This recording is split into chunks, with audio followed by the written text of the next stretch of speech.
Inutos ng President Ferdinand Marcos Jr. kang Department of Agriculture o DA agawang mayan importation process ring agricultural products. Lalam na ng Administrative Order No. 20 Annual inyang April 18, nasa nining makasawup king pamanyiguro king food security king bangsa, kapamilatan na ng pamanyalesya karang administrative procedure at policy. Makanyan muna man ng pamanlako karing non-tariff barrier.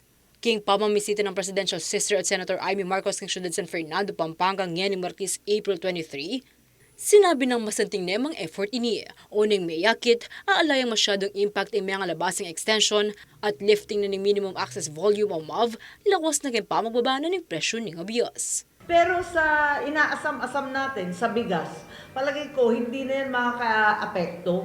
Hindi na mabababa yung bigas dahil dyan. Pagkat ang taas-taas na ng imported.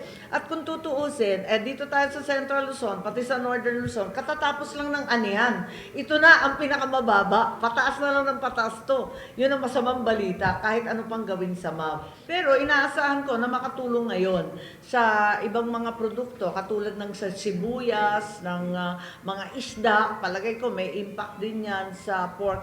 Agpangking senadora dapat dong di ng suporta at gawa ng prioridad ng gobyerno rin Pilipinong ortelano. Hindi naman pwedeng import ng import kada kilos. Talagang umaabot na tayo sa panahon na mismo yung mga exporting countries ayaw na magbenta ng bigas kasi sila mismo ay kukulangin. So yun ang malaking problema. Palaisipan mo naman kano ka Marcos o mababa yung farm gate price. Dapat karas ka rin palengki, matas na yung presyo. Hindi ko rin maintindihan dyan sa MAV. Halimbawa, mababa yung presyo ng farm gate. Bakit pagdating sa merkado, sa palengke, ang taas-taas?